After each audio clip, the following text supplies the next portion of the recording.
जय हिंद दोस्तों। 2015 से 2026 भारत की अर्थव्यवस्था लगभग दोगुनी हो गई थी। सोचिए, अगर आपकी सैलरी 10 साल में डबल हो जाए तो आपको कैसा लगेगा। कुछ ऐसा ही भारत की अर्थव्यवस्था के साथ हुआ था, लेकिन यह सफर सीधा नहीं था। बीच में आया Covid pandemic, global slowdown, supply chain crisis, रूस यूक्रेन युद्ध, महंगाई का दबाव, फिर भी भारत आगे बढ़ा।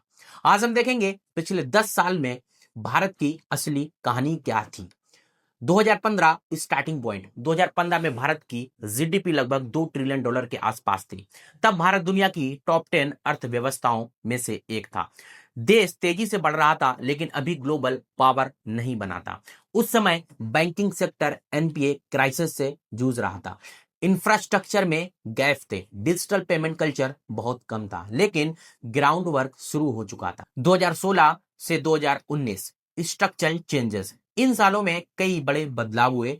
जीएसटी लागू हुआ, डिजिटल पेमेंट्स बढ़े, फाइनेंशियल इंक्लूजन बढ़ा, इंसॉल्वेंसी एंड बैंकिंग कोड आया, डिजिटल इकोसिस्टम तेजी से फैलने लगा।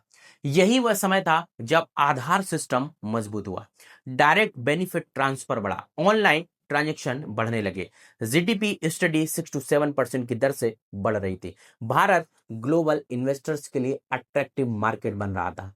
अब आते हैं 2020 Covid shock news. Covid 19 pandemic, lockdown लगा, फैक्ट्रीज बंद, ट्रांसपोर्ट बंद, ट्रेवल बंद, जीडीपी में ऐतिहासिक गिरावट आई। 2020 में भारत की अर्थव्यवस्था सिकुड़ गई। यह आजादी के बाद की सबसे बड़ी गिरावट थी, लेकिन कहानियां खत्म नहीं होती है। 2021 से 2023 रिकवरी फेस। भारत ने तेजी से वापसी की। वैक्सीनेशन ड्राइव दुनिया के सबसे बड़े अभियानों में से एक था। डिजिटल पेमेंट एक्सप्लोशन हुआ, खासकर यूनिफाइड पेमेंट्स इंटरफेस यानी यूपीआई के कारण। यूपीआई ने छोटे दुकानदार को डिजिटल बना दिया, कैश पर निर्भरता घटाई, ट्रांजैक्शन को ट्रांसपेरेंट बनाया। स्टार्टअप इकोसिस्टम बूम पर गया। Bengaluru, Hyderabad, Delhi NCR global innovations hub बनने लगे। 2024 से 2026 नियर डबलिंग। 2026 तक आते आते भारत की जीडीपी लगभग 4.2 से 4.3 ट्रिलियन डॉलर के आसपास पहुंच गई। भारत 10 साल में लगभग दोगुनी। भारत की अब दुनिया की टॉप 5 अर्थव्यवस्थाओं में शामिल है। United states, China, Germany, Japan और भारत। यह एक ऐतिहासिक उपलब्धि है।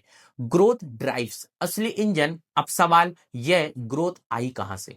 नंबर एक, डिजिटल इंडिया। इंटरनेट सस्ता हुआ, डाटा कंजप्शन दुनिया में से सबसे ज्यादा, ऑनलाइन इकोनॉमी तेजी से बढ़ी। Number two, UPI revolution. हर महीने अरबों ट्रांजैक्शन, डिजिटल पेमेंट कल्चर में इंफॉर्मेशनल इकोनॉमी को फॉर्मल बनाया।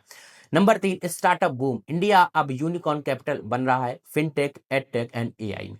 हर सेक्टर में innovation. Number fourth, infrastructure spending. Highway, expressway, airport, dedicated flight corridor, सरकारी कैपिटल एक्सपेंडिचर लगातार बढ़ा। नंबर पांच, PLI schemes, production linked incentives. Scheme से mobile manufacturing, electronics, pharma, auto sector में निवेश बढ़ा। भारत इंपोर्ट डिपेंडेंट से मैन्युफैक्चरिंग हब बनने की कोशिश कर रहा है। एवरेज ग्रोथ रेट पिछले 10 साल में भारत ने औसतन 6 से 7% की ग्रोथ दिखाई है। दुनिया की बड़ी अर्थव्यवस्थाओं में से सबसे तेज दरों में से एक है। जब कोई विकसित देश 1 से 2% पर स्ट्रगल कर रहे थे, तब भारत स्टडी ग्रोथ कर रहा था। Per capita reality. लेकिन यहाँ एक सच्चाई है, टोटल जीडीपी बढ़ी है, लेकिन पर कैपिटल इनकम अभी भी विकसित देशों में से कम है। Per capita income is equal to Bharat की जीडीपी डिवाइड बाई कुल आबादी। भारत की आबादी बहुत ज्यादा है, इसलिए देश की कुल कमाई बड़ी है, लेकिन प्रति व्यक्ति कमाई कम दिखती है। मतलब हम बड़ी इकोनॉमी है, लेकिन अभी भी अमीर देश नहीं है। यहीं से आता है अगला लक्ष्य, क्वालिटी ग्रोथ। क्वालिटी ग्रोथ का मतलब क्या है? सिर्फ जीडीपी बढ़ना काफी नहीं है, जरूरी है रोजगार बढ़े, इनकम इनइक्वालिटी कम हो, मैन्युफैक्चरिंग मजबूत हो, स्किल्ड वर्कफोर्स बढ़े, ग्रोथ इंक्लूसिव होनी चाहिए। 2015 से 2026 भारत ने क्राइसिस झेले, पैंडेमिक देखा, ग्लोबल शॉक्स सहे, फिर भी लगभग दोगुना हो गया है। लेकिन असली सवाल अब शुरू होता है, क्या हम सिर्फ बड़ी इकोनॉमिक बनेंगे या फिर समृद्ध इकोनॉमिक बनेंगे? भारत की जीडीपी की रफ्तार अच्छी है, अब जरूरत है क्वालिटी ग्रोथ की। अगले वीडियो में हम समझेंगे भारत 2030 तक $5 ट्रिलियन कैसे बनेगा।